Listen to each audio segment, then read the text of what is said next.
복잡한 정치권 이슈를 한 방에 시원하게 풀어드리는 시간, 돌쇠 토론 시간이 돌아왔습니다. 정의당의 박원석 전 정책위 의장, 공론센터의 장성철 소장, 돌쇠 두 분 어서 오십시오. 네, 안녕하십니까. 화요일만 기다린 남자 장성철입니다. 아, 여기 다른 데 가서는 또 목요일 기다린다. 전혀 그런 얘기 안 합니다. 음해입니다. 음해. 음해입니까? 네. 오늘 확인하겠습니다. 예, 여기 뉴스쇼에서만 푸는 이 그럼요. 특종이 있는지 제가 좀 확인을. 긴장한다. 서면조사 얘기부터 시작할게요. 문재인 전 대통령에 대한 서면조사. 윤석열 정부의 국면 전환용 카드냐. 이제 이게 민주당 주장인 거고. 아니다. 오히려 이재명 대표의 국면 전환용 카드 아니냐. 이게 이제 국민의힘 주장이고요. 감사원에선 그냥 우리는 하던 감사하는 중이다. 이런 거고. 자, 두 분의 생각은 어떻습니까? 먼저 박원석 의장님. 사실은 지금 감사원이 어떻게 보면 전 정권을 향한 사정의 전면에 나선 셈이잖아요. 감사원이 지금 하고 있는 특정 감사가 뭐 30가지가 넘는다 그러고 그 전부가 지난 정부와 관련된 그런 특정 감사를 하고 있기 때문에 아무래도 뭐 의혹의 논초리를 받을 수밖에 없고요. 게다가 최재 감사원장이 뭐 실수일 수도 있겠습니다만 지난번 국회 출석에서 답변하는 중에 네.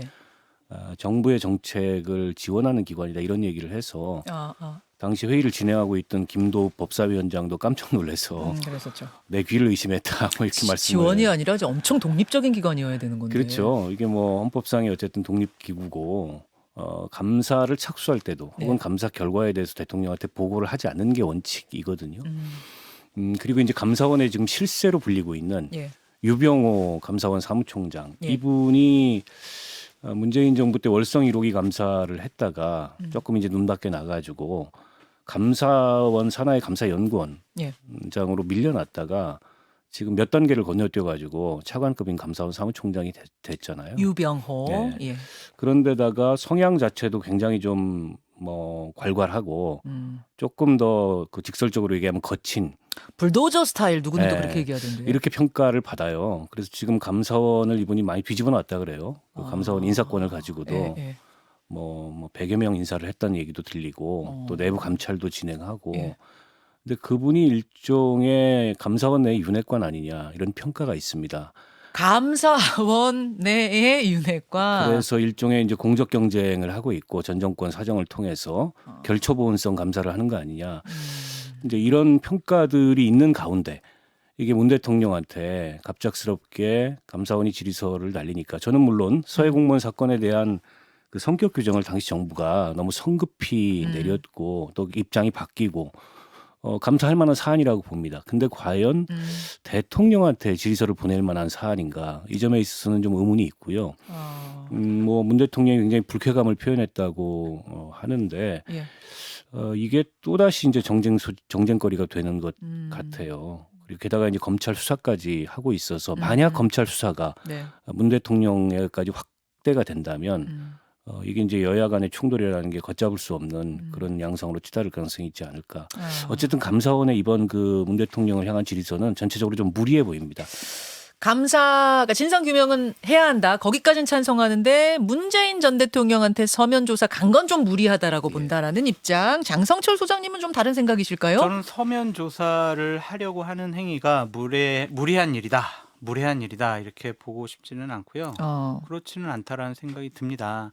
그리고 감사원이 우리는 통상적인 일을 하는 거예요라고 하는 것도 예. 그걸 믿는 것도 순진한 생각이다. 오호. 전직 대통령에 대한 조사가 예. 과연 통상적인 일이냐. 그리고 여러 가지 정쟁을 불러일으킬 수 있는 수준의 심각한 문제인데 이것을 감사원에서 독자적인 판단을 했다? 이건 순진한 생각이죠. 말이 안 되는 거고 이거는 국정 운영을 포기한 듯한 거. 이거 만약 신경을 안 쓴다면 예. 그러니까 대통령실에서 예. 야 이것과 관련해가지고 감사원에서 저기 문재인 대통령한테 서면 질의서 의견 진술서 한번 보내봐. 지시는 하지 않았겠지만 예. 우리가 이러한 것을 보내려고 합니다라고 대통령실에 보고 당연히 했을 거예요. 최소한 보고는 했을 그럼요. 거다. 국정- 아니 아까 조경태 의원한테 제가 그 질문 드렸는데 아니 이건 독립기구라서 전혀 그런 거 없었을 거라고 하시던데요. 그게 순진한 생각이라니까요. 그러니까 이러한 문제를 컨트롤하지 못한다면 대통령실, 특히 국정상황실이나 예. 이런 쪽에서는 일을 안 하는 거죠. 이거는 당연히 보고가 되고 그냥 말리지 않은 것. 그래 뭐 한번 해봐 이 정도 수준이라고 보여지고요. 음. 그러니까 제가 뭐 어디 정확하게 뭐 얘기 들은 건 아니에요. 근데 네. 업무 시스템상 이런 것들이 체크가 안 된다는 건 말이 안 돼요. 근데 만약 국민의힘 쪽의 의원이 네. 맞아요 이거 대통령실 보고됐고요.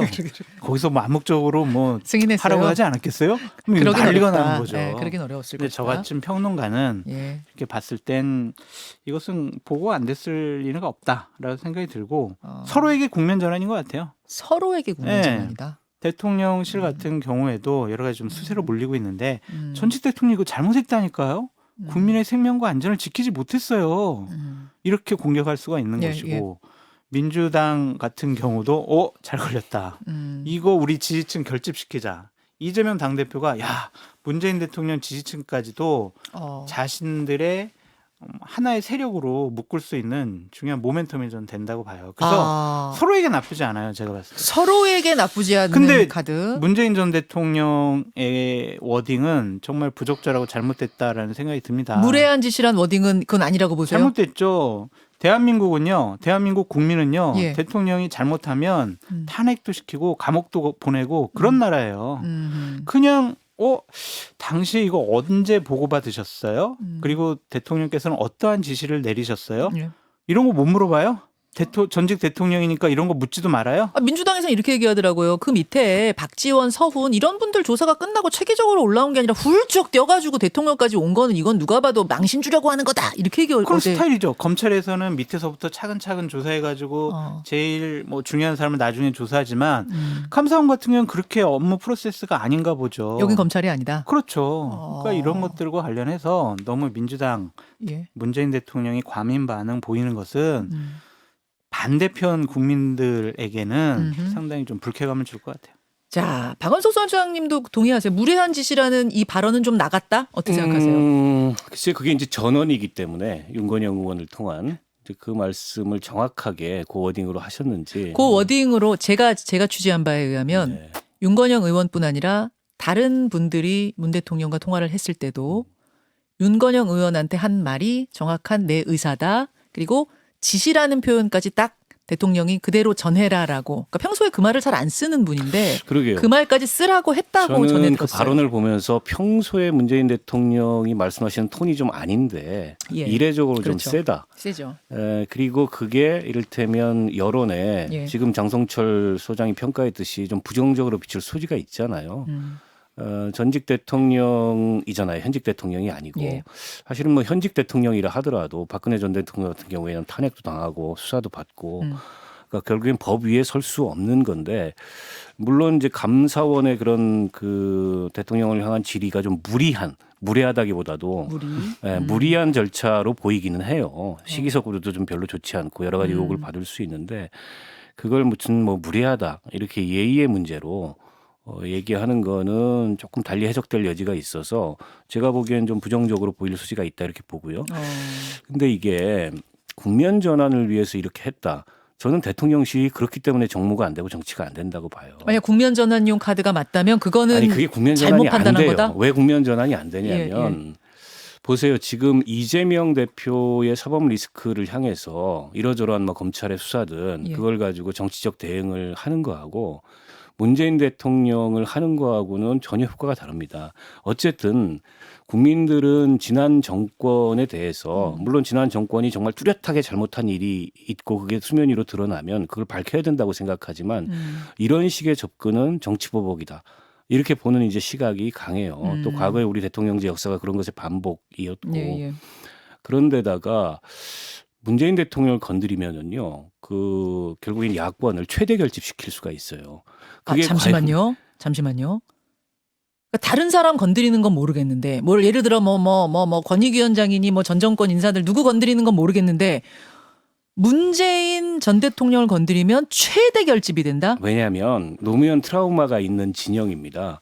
근데 만약 문 대통령을 이런 식으로 건드린다면 지금 민주당 내에도 뭐 특히 의원들이나 지지자들이나 뭐 친명도 있고 친문도 있고 비명도 있고 이런 이제 성향이나 계파들이 있는데 전직 대통령을 건드린다면 그런 걸 넘어서서 이제 상대 쪽이 최대 결집될 가능성이 있어요. 이른바 친명 친문 뭐 다 뭉친다는 그렇죠. 거예요. 그렇죠. 그런 명분을 주는 가능성이 있고 그게 과연 지금 윤 대통령의 국정 장악력이나 예. 국정 수행 지지율이나 이런 걸로 봤을 때 좋은 거냐? 제가 보기에는 굉장히 근시안적 판단일 가능성이 높다고 보고요. 게다가 지금 윤 대통령에 대한 지지가 굉장히 강하면 뭐 다소는 전 정권을 상대로 한 억지스러운 사정도 어떻게 보면 일종의 이제 적폐청산이다. 이렇게 넘어갈 수 있겠지만 지금 적폐청산이라는 프레임보다 정치보복이라는 프레임이 더군다나 윤 대통령의 전직을 감안했을 때 훨씬 더 강하게 설득력을 가질 가능성이 높거든요. 이게 과연 국면 전환으로서 본인들에게 유리한 거냐. 그래서 제가 보기에는 그렇기 때문에 대통령실이 저문양 조건인 거다. 저mon양 저콜이라고까지 지금 강하게 비판하실 정도로 만약 국면 전환용 카드가 맞다면 그 전제하에 만약 그거라면 이건 정무적으로 잘못 판단한 것이라는 평론이었어요. 소장님. 그러니까 잘한 거냐 못한 거냐 그런 차원을 떠나서 일단은 일이 벌어질 거는 같아요. 근시안적이고 이것이 그렇게 큰 도움이 안 될 거다. 야권을 결집시킬 거다라는 박원석 의원님의 얘기에 전적으로 동의를 합니다. 근데 이미 진행이 되고 있잖아요. 예, 예. 저는 국면 전환의 첫 스타트를 끊었다라고 말씀을 드리고 싶고 마일리지처럼 쌓여가고 싶어 할 것 같아요. 그건 무슨 말씀이에요? 마일리지라니. 이거 하나로 안 끝난다는 거죠. 그러니까 예를 들면은 문재인 대통령에 대한 어떠한 조사나 수사나 예. 의견 진술서 같은 게 이걸로 예. 끝나는 것이 아니라 탈원전 문제도 있고요. 그다음에 뭐 북한 주민 북송 문제도 있잖아요. 예. 대통령이 어떻게 지시 내렸어요. 이거 분명히 조사가 돼야 될 부분일 거란 말이에요. 이런 것들이 계속 쌓여가면 예.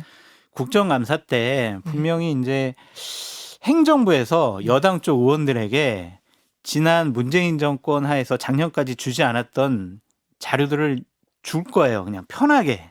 그렇다면은 과거에 문재인 정권 하에서 벌어졌던 뭐 윤석열 대통령이나 국민의힘 쪽에서 생각하는 잘못된 일들이 증명이 될 거예요. 아마 이번에 국정감사를 통해서.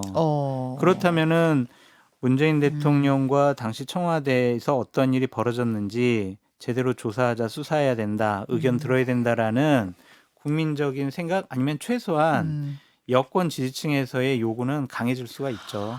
정리하자면 맞다. 야당 친명계 친문계 뭐 다 뭉치는 건 이거는 당연하니 맞아요. 그렇게 될 거지만 반대로 여당 지지층도 그렇죠. 상당히 뭉칠 것이다. 특히 맞아요. 국감 거치면서. 그렇죠. 그러면 지금 윤석열 대통령 지지율이 이렇게 낮은 상황에서 믿질 거 없다. 네, 일단은 지지층은 확고하게 묶어둘 수 있잖아요. 그러네요. 네. 그러니까 정무적으로 보면 이제 이런 판단이 가능하다. 근데 그런 정무적인 판단을 대통령실에서 했는지 안 했는지는 모르겠어요. 그건 모르지만. 그런데 이제 그런 결과가 나올 것 같아요. 알겠습니다. 사실은 이제 지난주 내내 그거 가기 전에 민주당의 반응은 국민적 저항 운동에 대한 얘기가 어제 나왔어요. 국민적 저항 운동. 요걸 어제 박범계 의원이 발언을 했단 말입니다. 그런 거 버리겠다고. 요 대응은 어떻게 보세요? 박원석 의장님. 조금 그런 건 이제 무리한 워딩을 전 쓴 것 같아요. 물론 지금 윤석열 정권의 정치 보복으로 보일 수 있는 여러 가지 지금 뭐 사정, 지난 정부를 향한 그에 대해서 비판하고 당 차원의 대응을 하겠다. 뭐 다 야당으로서 당연하죠. 근데 그걸 국민적 저항이라고 스스로 그렇게 규정하고 그걸 하겠다고 나서는 거는 그러면은 여당 입장에서 보기에 뭐 대선 불복하겠다는 거냐. 또다시 촛불 들고 거리로 나와서 뭐 정권을 뭐 어떻게 하기라도 하겠다는 거냐. 근데 이런 식의 반론이 가능하잖아요. 네. 그래서 저는 뭐 결과적으로 지금 윤석열 정부가 하고 있는 이런 지난 정권에 대한 사정이 여론에 굉장히 무리하게 비춰서 결국 정부에 좋을 게 없는 그런 결과로 갈 수 있겠죠. 근데 그렇다 하더라도 야당이 이걸 대응함에 있어서 국민적 저항 같은 그런 규정을 함부로 하는 거는 제가 보기에는 좀 적절치 않아 보이고요. 오히려 역풍 불 수 있다고 보시는 거예요? 그렇죠. 아니 봐보세요. 제가 이렇게 얘기를 해볼게요. 예. 국민 여러분, 감사원이요. 문재인 대통령에 대해서 의견 진술서를 보냈습니다. 국민적인 저항운동을 우리 해가지고 윤석열 정권의 정치보복, 정치 탄압을 무찔러야 합니다. 어느 국민이 이거에 대해서 맞는 것 같아. 이러겠어요. 물론 문재인 대통령을 강력하게 지지를 하거나 민주당을 강력하게 지지하는 분들은 광화문에 모일 수가 있겠죠. 근데 이 사안을 가지고 국민적 저항운동을 불러일으킬 수 있다라고 생각하는 것은 과민 반응이고 착각이다라고 말씀드립니다. 역풍 분다. 근데 이제 국민적 저항을 말씀해 놓고 예. 실제 액션은 감사원 앞에서 의원들이 돌아가면서 1인 시위하는 거예요. 피켓 시위 일단 그런 시작한다. 건 국민적 저항이라고 부르지 않거든요. 국민적 저항은 국민들이 누가 시켜서가 아니고 네. 또 민주당이 그렇게 하자 그래서가 아니고 네. 어떤 특정한 정치 세력이 선동해서가 아니고 이건 도저히 민주주의 사회의 주권자로서 우리가 참을 수가 없다. 이렇게 해서 발생하는 게 국민적 저항입니다. 그런 걸 자임하고 이게 자청하는 거는 제가 보기에 적절한 태도는 아닌 것 같아요. 그러니까 워딩을 뱉지 않았었으면 더 좋았을 것 같다. 이제 그 말씀이신 것 같은데 제가 이제 지난주 얘기로 잠깐 좀 돌아가려고 그래요. 지난주 생각해 보면은 대통령실이 그러니까 윤석열 대통령이 비서거 논란으로 굉장히 그 수렁에서 빠져나오지 못하고 계속 이제 그 공방만 계속되는 상황 아니었습니까? 그런데 이제 출구를 찾아야 한다. 이 얘기를 여당에서든 대통령실에서든 계속 고민했을 텐데 결국은 그걸 완벽하게 마무리 짓지 못하고 이번 주로 넘어왔어요, 장 소장님. 저는 왜 그 출구가 뾰족히 안 보일까? 왜 마무리가 깨끗하게 안 될까? 요게 좀 궁금하더라고요. 그거의 내막은 예. 이제 이렇게 공중파에서 말씀드리긴 어렵고 좀 이따 댓글쇼에서 제가 풀어드리겠습니다. 아, 내막을 좀 아세요? 아니 그냥 제가 파악해 온 것을 예. 좀 그냥 가감 없이 말씀드릴게요. 아, 그러니까 아니, 다 아는 사실들인데. 공중파 라디오에서는 좀 자세하게 풀기는 조금 부담스러우시고 네. 이제 유튜브로 넘어가서 네. 취재해온 것들 네. 이제 취재한 내용 그 자체로 좀 표현을 하신다는. 지금은 공중파 라디오에서는 우리 그러면은 장 소장이 방송을 좀 알아요. 유튜브 떡밥을 미리 뿌려놓잖아. 이렇게 또 낚시질을 하시나요? 아니 근데 이런 거 아닙니까? 결과적으로는 출구를 안 찾는 거죠. 저는 출구를 찾을 의사가 없어 보이고 계속 이런 강대강 대결을 지속하겠다. 그리고 이거는 특별한 전략이 있거나 특별한 어떤 보관이 있어서가 아니고 그냥 대통령이 사안을 보는 그 상황을 보는 인식 예. 그리고 대통령의 감정 상태가 그런 거예요. 어, 이거는 MBC가 예. 조작한 거고 예. MBC가 이거는 다 그 선동해서 예. 만든 상황이고 이건 수사해야 된다. 수사를 통해서 진상규명을 해야 된다. 예. 이런 생각에 갇혀 있기 때문에 그런 생각에 머물러 있기 때문에 그 어떤 참모도 예.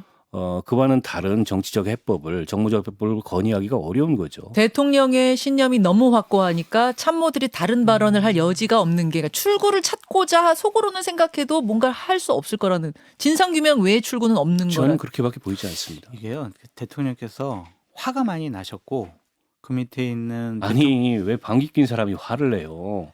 지금 왜? 화낼 사람이 누군데 지금 대통령이 화를 냅니까? 왜 내가 방귀 낀 거에 대해서 그리고 왜 뭘 불쾌하게 생각해 이거죠. 뭘 하다가 들키면 왜 화를 내요? 예? 체리따봉 문자 들키니까 이준석 죽여라. 그 모른 척 해야지 왜 그거를 아는 척해 이제 그리고 이런 거죠. 본인이 말한 거 잘못 말한 거 들키니까는 MBC 죽여라. 방귀 안 끼셨대잖아요. 이게 도대체 말이 되는 얘기입니까? 잘못 들은 거다. 안 낀 사람은 적겼다고 아니 한다. 그런다고 이런 거잖아요. 네. 야당이 겁을 먹고 언론이 겁을 먹고 국민이 겁을 먹을 것 같아요? 택도 없는 소리지.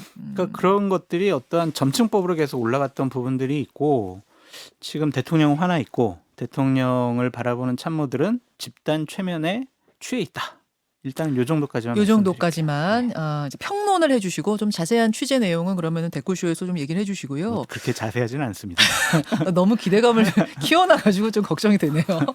저는 홍준표, 유승민 두 인사의 요 설전도 네. 좀 주목이 되더라고요. 먼저 유승민 전 의원이 그 경북대에서 강연한 다음에 기자들 만난 자리에서 세게 말했어요. 국민을 개돼지로 하는 것 같다. 이거 뭐 코미디다. 이렇게까지 발언을 하자 홍준표 대구시장이 SNS에다가 개혁 보수 타령 지겹다. 내부 분탕질로 탄핵 사태까지 가보고는 보수의 계멸을 가져오지 않았느냐. 좌파 정권 내내 같은 보수 정당만 집요하게 공격했다. 이렇게 얘기를 하면서 박근혜 대통령 탄핵 전야가 떠오른다. 그만 이제 내부 총질해라는 취지의 글을 올렸어요. 유승민 저격이죠. 이거 소장님. 홍준표 대구시장의 발언이 적절한가 이것이 과연 상식적인가에 대해서는 좀 회의적으로 생각을 합니다. 제가 홍준표 시장님하고 상당히 친하고 연락하는 사이지만 예. 잘못된 건 잘못됐다고 말씀을 드려야 될 것 같아요. 가만히 있어요 그럼 이 상황에서? 가만히 있어요? 여론조사를 보면 예. 많은 국민들 특히 중도층과 무당층에 있는 국민들의 예. 상당 수준으로 이거는 좀 잘못돼 가고 있는 것 같아요 라는 의견이 많아요.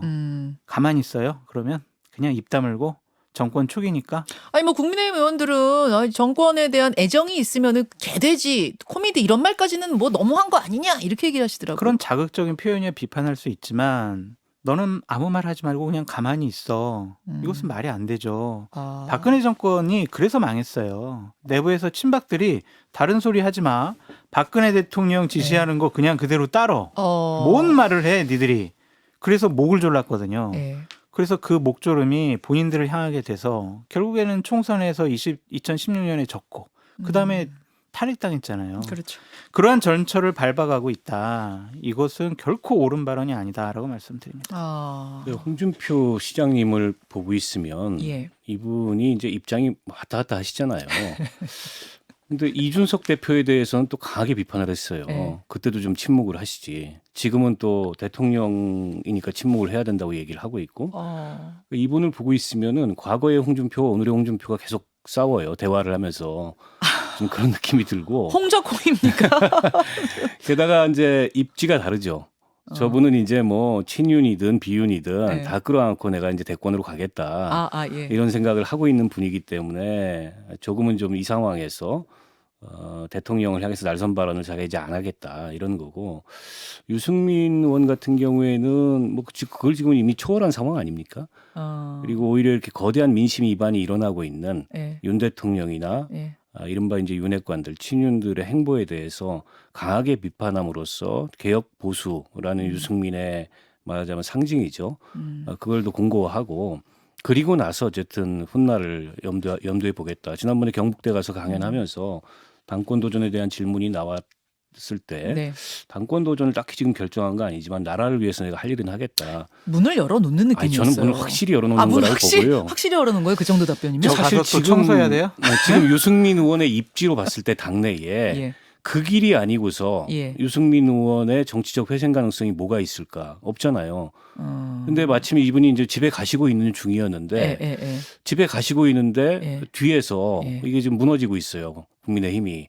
그러니까 돌아보게 되는 거죠. 돌아보고 내가 입지를 만들 수 있겠구나. 다시 지을 수 있겠구나 이런 느낌. 다만 당내에서 어영부영하는 걸로는 이제는 안 된다. 어. 라고 해서 확고하게 이제 본인의 길을 가겠다는 선언을 한 거죠. 자, 근데 그렇게 따지면 새가 붙어야 되잖아요. 일단 당권 도전일 텐데 일단은 당권 도전일 텐데 당권 도전이란 거는 당 안에서 누가 지지를 해줘야 되는 건데 지금 힘이 붙는 분위기는 아니거든요. 세력이 붙지는 않죠. 예. 왜냐하면 유승민 전 대표에 대해서 윤석열 대통령이 싫어하고 있어라는 게 극명하게 나타났잖아요. 그렇죠. 지난 경기도지사 예. 국민의힘 내부 경선을 통해서 증명이 됐기 때문에 지금 유승민 대표에게 어떤 힘이 실리거나 국회의원들이 모이거나 지지 선언이 나오거나 그러기는 어려울 것 같고 외부의 압력이 세져야죠. 이런 것들이 민심에서 뒷받침을 해주고 야, 유승민 아니면 2024년 총선에서 국민의힘 정말 폭망하겠다. 그 정도 느낌까지 가야지. 그렇죠. 유승민의 살 길이 생긴다. 그래야 예. 전당대회 때 당대표가 될 가능성이 있지. 현재로서는 예. 그냥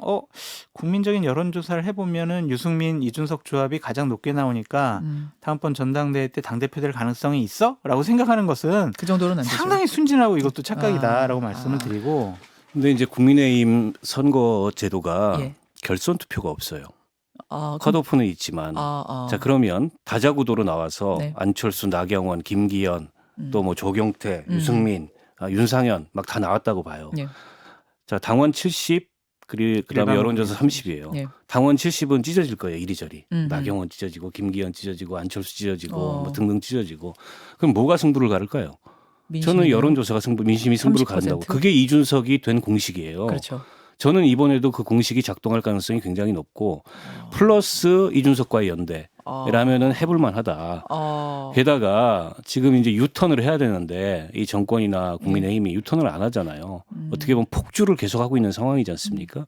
이 폭주가 계속돼서 지금 윤 대통령 지지율, 예. 뭐 갤럽 조사에서 나타난 지지율 이런 추이가 계속된다면 글쎄요, 저는 국민의힘 내에 좀 상식적인 당원층도 생각을 달리할 가능성이 있다고 봐요. 장 소장님 손 드셨어요? 조금 어렵다라고 보여지는 게 뭐냐면 예. 유승민 전 대표가 당대표가 될 것 같아? 룰 바꾸려고 나오겠지. 라고 생각하면은요. 네. 룰 바꿔요. 이미 그 얘기가 룰을 바꾼다. 이미 그 얘기가 지도부내에서 돌고 있습니다. 뭐라고 나오고 있어요? 당원 100%로 해야 된다. 당원 된다고. 100%로 가야 된다. 그리고 현재로서도 쉽지가 않은 게 뭐냐면 예. 국민의힘에서 일반 국민 여론조사 30%인데 예. 역선택을 방지하기 위해서 어떤 얘기가 있냐면 어떤 조항이 있냐면 혹시 저 어느 당 지지하십니까? 네, 그랬을 때 저 민주당 지지해요. 그럼 예 전화 끊어요 그냥. 그래가지고 이게 그냥 일반 국민 100% 여론조사가 아니에요. 그러니까 이준석 대표 때와는 다른 룰을 적용할 네. 가능성이 크다 이런. 그렇기 때문에 이게 참 그냥 현재 나온 여론조사만 보고 예, 예. 유리할 것 같아라고 판단하는 것도 착각인 것 같아요. 자, 여기서 민주당 얘기 잠깐 하고 가겠습니다. 이재명 대표가 요새 이제 조금씩 입을 열기 시작했어요. 그 독한 발언들. 예전에 이제 뭐 이재명 발언 시원하다 할 때 그런 느낌들을 살려서 말을 하기 시작했거든요. 요거는 뭐라고 보세요, 회장님? 어쨌든 뭐 일종의 이제 뭐 뭐랄까요. 지금 국민의힘이나 윤 대통령이 네. 수세로 몰리니까 상대적으로 여론 지형이 우위에 있다. 이런 판단에서 처음에는 민생을 강조하면서 예. 정치적으로 날이 서는 발언은 최고위원들이 하거나 이렇게 이제 역할 분담을 한 것 같은데 예. 이제 그렇다 보니까는 말의 무게가 좀 덜 실리는 것 같다. 그러니까 당 차원에 이런 느낌을 좀 받는 것 같아요. 그래서 이재명 그 대표가 전면에 나서는 게 아닌가 싶은데 저는 과거의 이재명 대표하고 비교하면 예. 여전히 뭐 그 발언의 톤이 그렇게 높지는 않은 것 같아요. 지금 들어도 바이든 맞지 않나? 욕하지 않았나? 적절하지 않은 말 하지 않았나? 이제 이런 근데 얘기했거든요. 거기에 어떤 뭐 독한 비유나 이런 게 안 들어갔지 않습니까? 예전 스타일의 그런 예전 거는 스타일에 비해서는 여전히 톤 조절을 좀 하고 있고 하고 있다. 여전히 좀 의식을 하고 있다. 아하. 소장님? 저는 정체성의 혼란을 겪고 있다. 자세한 아. 저의 해석은 좀 이따 댓글쇼에서 들으시라라고 말씀드립니다. 자꾸만 유튜브 댓글쇼 뭐 아니, 좀 제가 마무리하라고 홍보 하셔가지고. 부탁도 안 해드렸는데 계속 홍보를 하시네요. 여기까지 하겠습니다. 돌쇠 토론 두 분 수고하셨습니다. 고맙습니다. 감사합니다.